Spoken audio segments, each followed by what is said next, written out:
നമസ്കാരം, മലയാളി വാർത്തയിലേക്ക് സ്വാഗതം.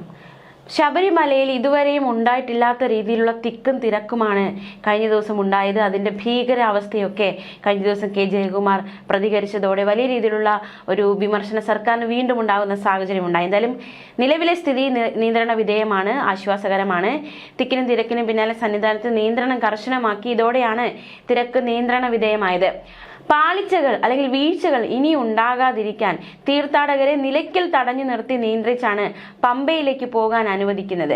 രാത്രിയിലെത്തിയ തീർത്ഥാടകരുടെ മുഴുവൻ വാഹനങ്ങളും നിലയ്ക്കൽ പാർക്കിംഗ് ഗ്രൗണ്ടിൽ കയറ്റിയിടുന്ന സാഹചര്യം ഉണ്ടായി. അതിലെ തീർത്ഥാടകരോട് വിശ്രമിച്ച് പതുക്കെ മാത്രം പമ്പയിലേക്ക് പോകുക എന്ന നിർദ്ദേശം പോലീസ് നൽകുന്നുമുണ്ട്. NDRFന്റെ ആദ്യ സംഘം സന്നിധാനത്ത് എത്തിയിരിക്കുകയാണ്. കഴിഞ്ഞ ദിവസം തന്നെ കെ ജയകുമാർ അറിയിച്ചിരുന്നു ഈ കേന്ദ്രസേന എത്തുമെന്ന്. NDRF എത്തിയിരിക്കുകയാണ്. ആദ്യ സംഘം സന്നിധാനത്ത് എത്തിയിരിക്കുകയാണ്. തൃശ്ശൂരിൽ നിന്നുള്ള 35 അംഗ സംഘമാണ് എത്തിയത്. രണ്ടാം സംഘം ഇന്ന് രാത്രിയോടെ എത്തുമെന്നാണ് കിട്ടുന്ന വിവരങ്ങൾ സൂചിപ്പിക്കുന്നത്. പമ്പ നിലയ്ക്കൽ റൂട്ടിൽ ഭൂരിപക്ഷവും KSRTC ബസ്സുകൾ മാത്രമാക്കി ചുരുക്കിയിരിക്കുന്നു. മാത്രമല്ല, പമ്പയിലേക്ക് കഴിഞ്ഞ ദിവസങ്ങളിൽ മിനിറ്റിൽ 3 മുതൽ 5 വരെ ബസ്സുകൾ അയച്ച സ്ഥാനത്ത് ഇന്ന് നിയന്ത്രിച്ചു മാത്രമാണ് ബസ്സുകൾക്ക് അനുവാദമുള്ളത്. ദർശനം കഴിഞ്ഞ് പമ്പയിലെത്തിയ തീർത്ഥാടകരെ നിരക്കിലെത്തിക്കാൻ ബസ്സുകൾ കാത്തുകിടപ്പുണ്ടായിരുന്നു. തീർത്ഥാടകർ കയറിയാൽ അപ്പോൾ തന്നെ ബസ് വിട്ടുപോകും എന്ന രീതിയിലാണ് ക്രമീകരണങ്ങൾ സജ്ജമാക്കിയിരിക്കുന്നത്. കഴിഞ്ഞ ദിവസം രാത്രി ഹരിവരാസനം ചൊല്ലി നട അടച്ചപ്പോൾ 18ാം പടി കയറാനുള്ള നിര മരക്കൂട്ടം വരെ ഉണ്ടായിരുന്നു എന്നതും ഏറ്റവും ശ്രദ്ധേയമാണ്. അവരെ രാത്രി നട അടച്ച ശേഷവും 18ാം പടി കയറ്റി തിരക്ക് കുറയ്ക്കാൻ പോലീസിന് സാധിച്ചു. ഇന്ന് പുലർച്ചെ 3 മണിയോടെ നട തുറന്നു. അതിനുശേഷം വടക്കേ നടയിലൂടെ അവർക്ക് ദർശനത്തിനുള്ള അവസരം നൽകുകയും ചെയ്തു. എരുമേലി പമ്പ പാതയിൽ പലയിടത്തും വാഹനങ്ങൾ തടഞ്ഞു നിർത്തിയാണ് തിരക്ക് നിയന്ത്രിച്ചത്. വഴിയിൽ വാഹനങ്ങൾ തടഞ്ഞിട്ടില്ല എന്നതും ഏറ്റവും ശ്രദ്ധേയമായി മാറി. 18ാം പടി കയറാനുള്ള ക്യൂ നിലവിൽ ശരംകുത്തി വരെ മാത്രമാണുള്ളത്. സന്നിധാനവും പമ്പയും പൂർണ്ണമായും പോലീസിന്റെ നിയന്ത്രണത്തിലായി. വരി തെറ്റിച്ച് 18ാം പടിയിലേക്ക് പോകാൻ ആരെയും അനുവദിച്ചതുമില്ല. തിരക്ക് നിയന്ത്രിക്കാൻ ശബരിമലയിൽ സ്പോട്ട് ബുക്കിംഗ് 20,000 പേർക്ക് മാത്രമാക്കി മാറ്റി. നിലവിൽ 30,000-ലധികം പേർ ഇങ്ങനെ എത്തുന്നതാണ് തിരക്ക് നിയന്ത്രണാതീതമാക്കിയത്.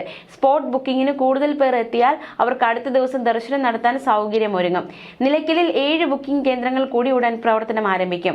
സന്നിധാനത്തെ തീർത്ഥാടകർ ഒഴിയുന്ന രീതിക്ക് നടപ്പന്തലിലേക്ക് കടത്തിവിടാനുള്ള സജ്ജീകരണമാണ് ഒരുക്കിയിരിക്കുന്നത്. കുടിവെള്ളവും ലഘുഭക്ഷണവും ചുക്ക് കാപ്പിയും ലഭ്യമാക്കും. ഇതിനായി ക്യൂ കോംപ്ലക്സിൽ 200 ജീവനക്കാരെ അധികമായി നിയോഗിക്കുകയും ചെയ്തു.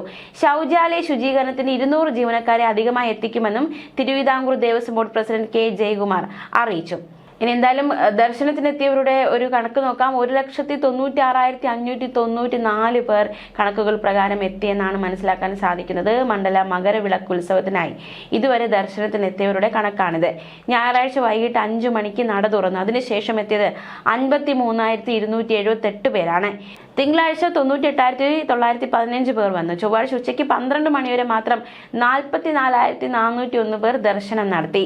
അതേസമയം കഴിഞ്ഞ ദിവസം തിരുവിതാംകൂർ ദേവസ്വം ബോർഡ് പ്രസിഡന്റ് കെ ജയകുമാറിന്റെ പ്രതികരണം വളരെയധികം ഭയാനകത ഉളവാക്കുന്നതായിരുന്നു. അതായത്, ശബരിമലയിൽ മണ്ഡലകാലം ആരംഭിച്ച് 2ാം ദിവസമായ ഇന്നലെ താൻ ജീവിതത്തിൽ ഇതുവരെ കണ്ടിട്ടില്ലാത്ത വിധമുള്ള ഭക്തജന തിരക്കാണ് അനുഭവപ്പെട്ടതെന്നായിരുന്നു അദ്ദേഹത്തിന്റെ പ്രതികരണം.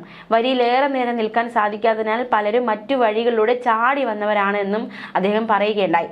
ഇവരെ 18ാം പടി കടത്തിവിടാനുള്ള നടപടി സ്വീകരിക്കാൻ നിർദ്ദേശം നൽകിയിരുന്നു. ഇങ്ങനെയൊരു ആൾക്കൂട്ടം വരാൻ പാടില്ലായിരുന്നുവെന്ന് കെ ജയകുമാർ പറഞ്ഞു. അതുകൊണ്ട് തന്നെ കഴിഞ്ഞ ദിവസമൊക്കെ ഈ ശബരിമലയിൽ വീഴ്ച സംഭവിച്ചോ എന്ന ചോദ്യം വീണ്ടും ഉയരുകയുണ്ടായി. പമ്പയിൽ വന്നു കഴിഞ്ഞാൽ ആളുകൾക്ക് 3-4 മണിക്കൂർ കാത്തിരിക്കേണ്ടി വരുന്നത് ഒഴിവാക്കണമെന്ന നിർദ്ദേശം നൽകിയിരുന്നു.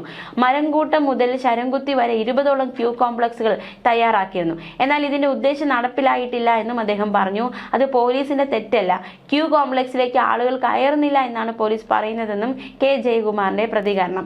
ഇത് മാസ്റ്റർ പ്ലാന്റെ ഭാഗമായി നേരത്തെ തയ്യാറാക്കിയതാണ്. ഇവിടെ ഇരിക്കുന്നവർക്ക് വെള്ളവും ബിസ്ക്കറ്റ് നൽകാനുള്ള ഏർപ്പാട് ചെയ്തിട്ടുണ്ട്. ഇത് ഇന്നോ നാളെയോ നടപ്പിലാകും. പോലീസുകാരെ ഉപയോഗിച്ച് ഭക്തരെ നിർബന്ധമായും ക്യൂ കോംപ്ലക്സിൽ ഇരുത്താനുള്ള നടപടി സ്വീകരിക്കുമെന്നും അതിനുവേണ്ട അനൗൺസ്മെന്റ് സംവിധാനം സജ്ജമാക്കുമെന്നും ഇതിലൂടെ ആളുകൾ ബോധരഹിതരാകുന്ന സ്ഥിതി ഒഴിവാക്കാമെന്നും അദ്ദേഹം വ്യക്തമാക്കി.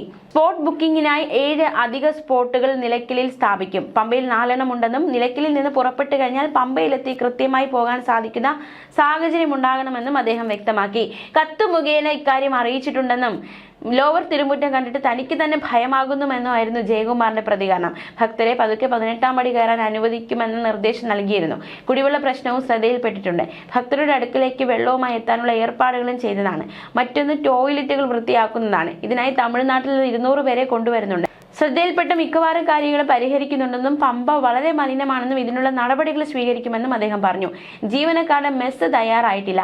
അവർക്ക് അന്നദാന മണ്ഡപത്തിൽ ഭക്ഷണം നൽകും. 21-ന് മാത്രമേ മെസ്സ് തയ്യാറാവുകയുള്ളൂ. കേന്ദ്രസേന വരുമെന്നാണ് വിവരമെന്ന് അദ്ദേഹം പറഞ്ഞു. എന്തായാലും NDRF സംഘം സന്നിധാനത്ത് എത്തിയിട്ടുണ്ട്.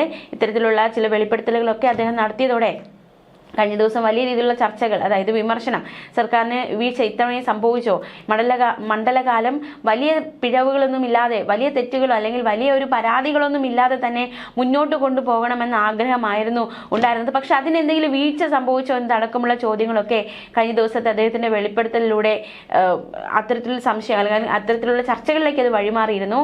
എന്നാലും അദ്ദേഹത്തിന്റെ നിലപാടുകളൊക്കെ വളരെയധികം ശ്രദ്ധേയമാവുകയാണ്. പ്രത്യേകിച്ച് ശബരിമലയിലെ സ്പോൺസർഷിപ്പ് കൊള്ളരുതായ്മകൾക്കുള്ള വാതിൽ തുറന്നു കൊടുക്കാനുള്ള മാർഗമായിരുന്നെങ്കിൽ ഇനി മുതൽ അത് അനുവദിക്കില്ല എന്നതടക്കമുള്ള ഒരു കർശന നിലപാടൊക്കെ അദ്ദേഹം തന്റെ പ്രതികരണത്തിലൂടെയൊക്കെ കഴിഞ്ഞ ദിവസങ്ങളൊക്കെ വ്യക്തമാക്കിയിട്ടുണ്ട്. കൊള്ളരുതാത്ത പ്രവണതകൾ നിരോധിക്കണമെന്നും ഇവിടെ സ്പോൺസർമാരായി വരുന്നവർ ആരാണെന്നും അവരുടെ വരുമാന മാർഗം എന്താണെന്നും അന്വേഷിക്കുമെന്നും ഇതൊന്നും അറിയാതെ ഭഗവാന് വേണ്ടി എന്തെങ്കിലും കൊണ്ടുവന്നാൽ വാങ്ങിക്കേണ്ടതില്ലെന്നും ഭക്തരുടെ സംഭാവനയും സ്പോൺസർഷിപ്പും സ്വീകരിക്കുമെന്നും എന്നാൽ അവർ നേരിട്ട് വരണമെന്നും ഇടനിലക്കാർ വേണ്ടെന്നും ജയകുമാർ വ്യക്തമാക്കി. ഇപ്പോൾ നടക്കുന്ന അന്വേഷണത്തോടും അന്വേഷണ സംഘത്തോടും പൂർണ്ണമായും സഹകരിക്കും. ദേവസ്വം ബോർഡ് തീർത്ഥാടകർക്ക് വേണ്ടി തീർത്ഥാടകരാൽ നടത്തുന്ന സംവിധാനമാക്കും. ഇതുവരെ താൻ സൗമ്യനായ ഉദ്യോഗസ്ഥനായാണ് അറിയപ്പെട്ടിരുന്നെങ്കിലും ഈ നിയോഗത്തിൽ അല്പം കാർക്കശ്യം ആവശ്യമാണെന്നും എന്നതടക്കമുള്ള ഒരു പ്രതികരണമൊക്കെ അദ്ദേഹം കഴിഞ്ഞ ദിവസം നടത്തിയിരുന്നു. ന്യൂസ് ഡെസ്ക് മലയാളി വാർത്ത.